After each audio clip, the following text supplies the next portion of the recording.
Sarah is completely useless in the kitchen, Jake declared, causing the room to grow icy as everyone's eyes shifted toward me. Bolstered by their reaction, Jake's voice grew louder. Have you ever tasted a meal I've made, or are all your meals eaten at your lover's house? I took a deep breath and held up the documents that proved Jake's infidelity. This is no joke, I said firmly, pointing to the evidence in my in-law's hands. My name is Sarah. I'm 35 years old and I've always been somewhat intimidated by assertive men, to the point where I felt afraid. Because of this, I rarely dated and had few interactions with men. As I approached 40, my concerned parents suggested an arranged marriage. Initially, I refused, but given my limited dating experiences and their persistence, I agreed to a few matchmaking sessions. It was at one of these sessions that I met Jake. He was kind, serious, and straightforward, a successful employee at a major company. Despite his imposing physique, he didn't intimidate me at all. The matchmaking went smoothly, and soon we were planning our marriage and meeting his parents. Jake's family was well known in the equestrian world, running their own farm. His father was a man of few words, while his mother was elegant and gentle with charming dimples that appeared when she smiled. Before I knew it, Jake and I were set to marry. As part of the agreement, I became a full-time housewife and left my clerical job at the electronics company. My colleagues teased me about marrying into wealth, and my parents were thrilled. Looking back, I believe that was the peak of my happiness. Jake had assured me that his demanding job would keep him away often, but he promised it would only be for a while. He planned to support the family business after achieving his career goals. I admired his dedication and decided to support him. However, as the years passed, Jake's absences became more frequent and prolonged. I knew he wouldn't be home often, but not to this extent. I waited alone in our condo, a wedding gift from his parents. I wondered if he'd even come home that night. I had only managed to cook for him a few times as his returns were so rare and unpredictable. His business trips left the house empty for days, and he would often dine out, returning home late at night. Despite his late returns, Jake would wake up early and leave without breakfast, which worried me. I was concerned about his health and well-being. One morning, as Jake prepared for the day, I asked, Jake, I really want you to eat healthy meals. Why don't you eat at home? He didn't meet my gaze, busy adjusting his tie. Don't worry, work is just particularly demanding right now, he replied briefly before leaving. Jake worked from early morning until late at night, including weekends and holidays, with frequent business travels. Initially, I wondered if he was avoiding me or if something was wrong between us. His constant absence made me feel almost like I was living alone. Jake owned very few personal items, which added to the feeling of solitude. We hardly spoke, so I knew almost nothing about his interests or preferences. Sometimes, I questioned if I was at fault. I spoke to my parents, but they simply said that it was better for a man to be busy. My few friends also thought it was ideal for a husband to be occupied without deeply considering my feelings. Although Jake managed our finances well and provided for our daily needs, which meant I had no financial worries, this stability only seemed to heighten my anxiety. I couldn't shake the feeling that I was to blame for Jake's distance, constantly wondering if I had done something to drag him away. My sense of inadequacy as a wife consumed me, leading me to obsess over cleaning and improving my cooking skills during the rare moments we were together. Whenever Jake noticed my anxious expression, he would reassure me, saying, Sarah, you're doing everything right. Reluctantly, I came to accept that this might be the norm for our marriage. Then, at the end of the year, I received an unexpected call from my father-in-law. His angry voice wooed from the other end of the line, causing me to nearly drop the phone. Sarah, what on earth do you think you're doing? He demanded. Why haven't you attended the family gathering? Confused, I asked, what do you mean? Has something happened? Don't play dumb, he scolded. Why haven't you come to the family gatherings every year? I was taken aback. I had never been informed of any annual family events. I recalled discussing Christmas greetings with Jake, who had mentioned that his father preferred not to have many people in his house and that family gatherings were kept to a minimum. He had also said that it was too hectic with too many relatives, so each year, only Jake would visit his parents with Christmas gifts. You should at least apologize for not participating, his father said sternly, making me tremble. I had always stayed home during Christmas while Jake visited his parents, careful to send warm greetings and messages to maintain proper etiquette. I had suggested making a phone call, but Jake said it was a busy time and that it wasn't necessary. I was relieved to avoid confronting my strict father-in-law, but felt a pang of guilt as I learned that all the relatives gathered for a Christmas party. I apologized profusely over the phone. but my father-in-law left a harsh remark before ending the call. My mind was filled with doubts. What did Jake mean by saying it was no problem if I didn't participate? Why did he convey the wrong information about the family gathering? Did he not want me to attend at all? That night, when Jake returned home, I decided to confront him. "I received a call from your father today," I said. "He scolded me for not attending the Christmas party." Jake gave a rueful smile, sighed, and replied, "It can be stressful to go where there are many people. Wives usually don't want to visit their in-laws' homes, and I was just considering your feelings." I was surprised by Jake's thoughtfulness. I knew many people dread visiting their spouse's family, as my friends often complain, but that didn't mean they never attended. Despite Jake's insistence that it was okay to skip the gathering, I felt compelled to attend this year and overruled him. The Christmas gathering at his family's home was lavish, with numerous relatives exchanging greetings and gifts. "You finally showed up as a member of the family," my father-in-law said coldly. "It's only natural to participate in such events." Even after I explained that I had been told there was no gathering, his anger didn't subside. "Were you avoiding us because you don't like seeing everyone here?" His intense anger left me speechless, and I had no energy left to argue. The relatives watched from a distance, their silent scrutiny understandable. I chose to endure the situation patiently, but I couldn't forgive Jake for his complete lack of support. He continued to drink silently, and as time went on, his alcohol consumption increased. Meanwhile, everyone came to me to voice their grievances. "Jake says he's never seen you working around the house," they complained. I wanted to retort that Jake was rarely home, and that when I did cook, it was often after he had already eaten out. Each complaint from the relatives felt like a stab in the heart. What kind of negative stories was Jake sharing about me? I couldn't understand why he was painting such a bleak picture. My only response to their harsh words was a stiff apology. "I'm sorry. I will be more mindful from now on," I said, trying to maintain my composure amid their piercing stares. I did my best to assist with the cooking and serving during the Christmas party, and after the cleanup the next day, I was completely exhausted. Jake went straight to work from his parents' house, and we spent the day apart. Returning home, I took a deep breath and reflected on the strange situation. Why had Jake claimed there was no family gathering? Why was he telling people that I neglected household chores? Was this related to his frequent absences?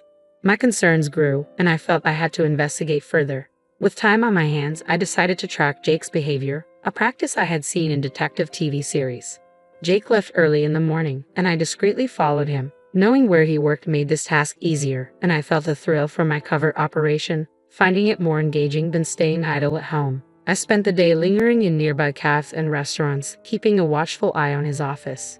Jake's activities that day were unremarkable, and he returned to his office in the evening. I continued my surveillance from a cafe with a view of his company. At around 7:00 p.m., Jake left the office. Was he leaving work early today? If he went straight home, he would discover my own absence, so I needed to return quickly. I arrived home before Jake, prepared dinner, and waited for his return. However, he didn't come back until late at night. Something felt off. Determined to uncover the truth, I resolved to monitor Jake's actions again the next day. His routine was almost identical to the previous day. He went to work, left the office for a while, and then returned in the late afternoon. But what happened after that remained unclear. While observing from a different restaurant that evening, around 6:00 p.m., Jake left his office once again. Unlike the previous day, I didn't rush home immediately. I decided to follow Jake discreetly. Instead of heading towards the nearest train station, he walked in the opposite direction. I hesitated but decided to continue following him. He made his way to a lively area filled with hotels. Despite my resolve, I briefly lost sight of him while scanning the surroundings. Suddenly, Jake appeared right in front of me. We both froze, staring at each other in surprise. Jake was the first to speak. "Sarah, what are you doing here?" I was at a loss for words. "What are you doing here, Jake? What have you been up to all day?" I was taken aback. I was supposed to be the one investigating him, but now I was the one being questioned. "Go home now," he said. "We'll talk about this later." Being scolded by Jake on the spot was humiliating. I hurried back home. When Jake returned late at night, he bombarded me with startling words. "I don't know what you're doing at home, but following me around. Why should I support someone like that?" I tried to defend myself. "I've been handling the household chores. Do you think you've done your part just by doing a bit of cleaning?" "From now on," Jake said, You'll have to manage with just $100 for living expenses." I was speechless. How was I supposed to live on just $100? The gas and electricity bills come from my account, and he hadn't contributed a cent to my food. Jake just smirked. "Then let me look for a job. I want to work part-time." Jake's lips twisted coldly. "Part-time isn't good enough. Find a full-time job and don't neglect the household chores." No matter how much I protested, Jake's determination was unwavering.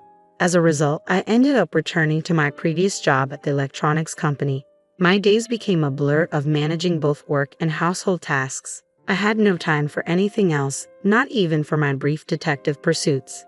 Jake became unusually strict with me, criticizing every little mistake.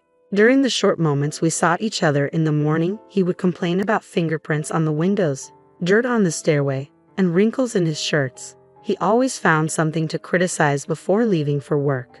Since I was also working all day, I could only address his complaints at night. The days passed quickly as I juggled my responsibilities, and before I knew it, the end of the year and the Christmas family gathering approached. Jake was adamant that I should not attend. "You should stay home. There's no need for you to come to the gathering," he said. Feeling that arguing was futile, I remained silent. Just before he left, Jake delivered a final harsh remark. "Someone like you is too disgraceful to introduce to relatives." I was stunned by Jake's biting remarks, unable to understand how he could speak so harshly when I was working tirelessly and managing everything at home. Determined to confront the truth, I decided to attend the Christmas gathering unannounced, feeling it was important for his family to witness his true nature. I tightly gripped the thick envelope that had just arrived as I approached his family's house. Taking a deep breath, I opened the front door and stepped inside. Jake, upon seeing me, looked surprised but quickly masked his reaction, glaring at me while keeping his silence due to the presence of other guests. The relatives' gazes were icy, and I could hear their whispered criticisms. I knew they had been deceived by Jake's version of events, but I remained unfazed. Despite their cold stares, I went to the kitchen to help with the food and drinks. As the evening wore on, and Jake drank more, his restraint seemed to loosen, and he began to voice his criticisms more openly. "Sarah is useless," he declared. "Even when she's in the kitchen, she doesn't cook properly at home." The room fell silent, and all eyes turned to me, their cold stares now focusing on my direction. Encouraged by the reaction, Jake's criticism grew louder. "The meals she makes are terrible," he announced. My father-in-law's sharp gaze zeroed in on me. "What does this mean?" he demanded sternly.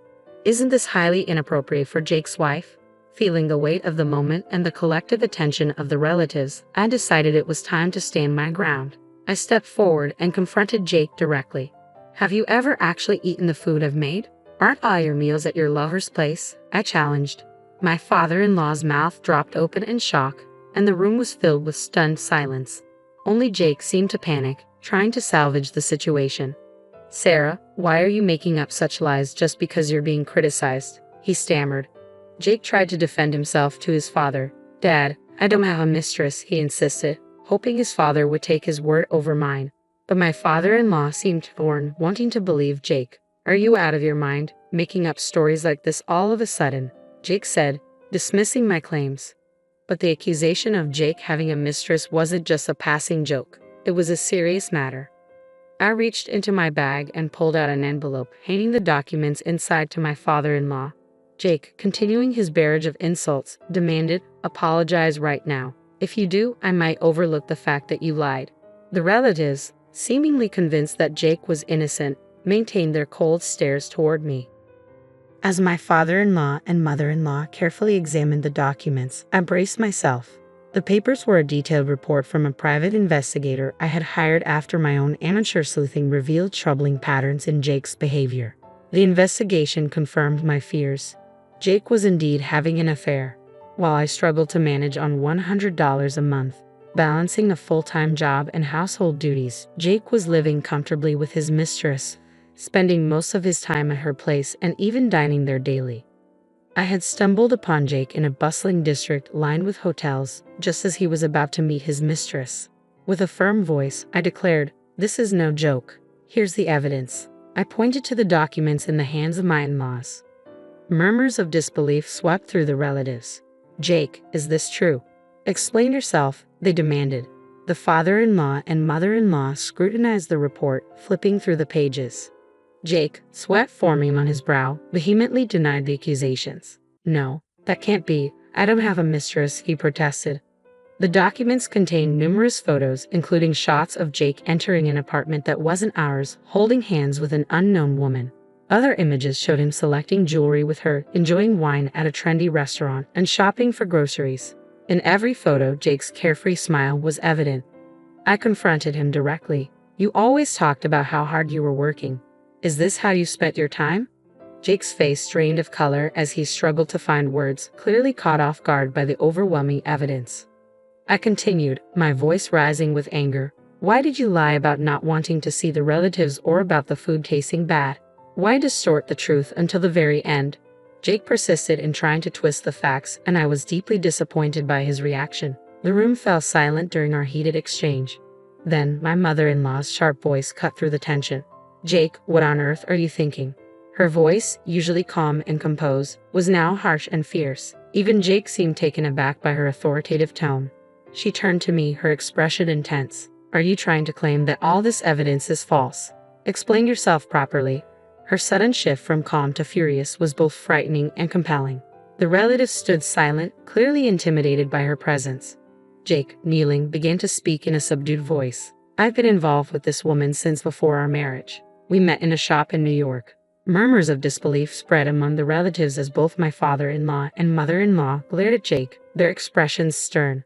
Jake's eyes were wet with tears, and droplets fell to the floor. "I thought I could just marry someone suitable and live separately." "That suitable person you're referring to is me," I interjected.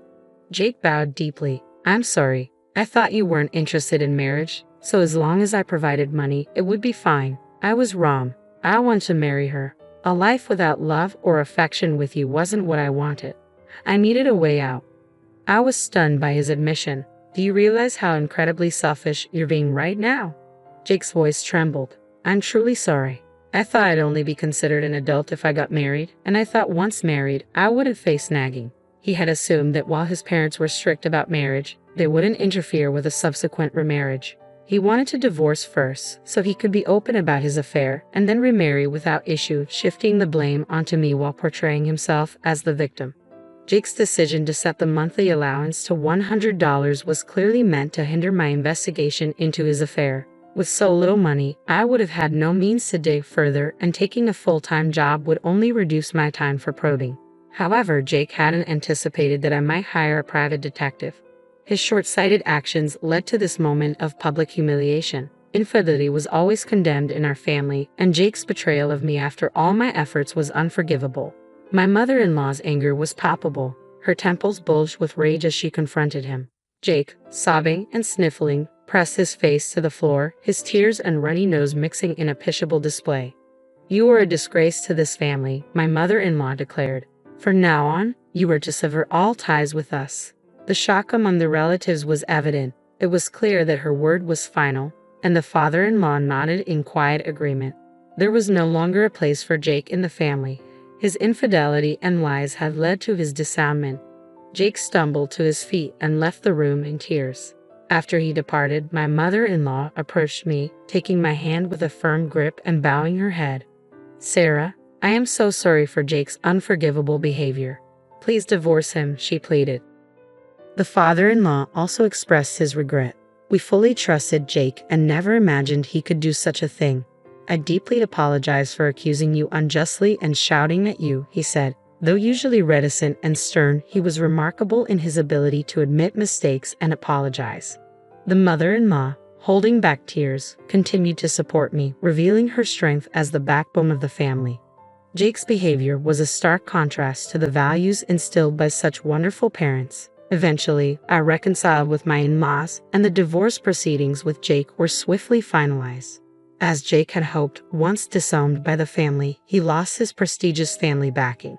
His career was affected. He was removed from any path to promotion and now worked as an ordinary employee with significantly reduced income. His mistress also left him abruptly, ending their relationship. I received a fair division of assets from Jake, along with a generous amount from his family, and with the unexpected money, I enjoy occasional trips abroad. I continue to live comfortably in the marital flat. which I was allowed to use freely. Jake's presence is barely felt, and I lead a relaxed life. Despite the scandal, I've managed to return to work and now have a stable income, securing my future. I still occasionally communicate with my in-laws and am even invited to family gatherings at Christmas, though I politely decline.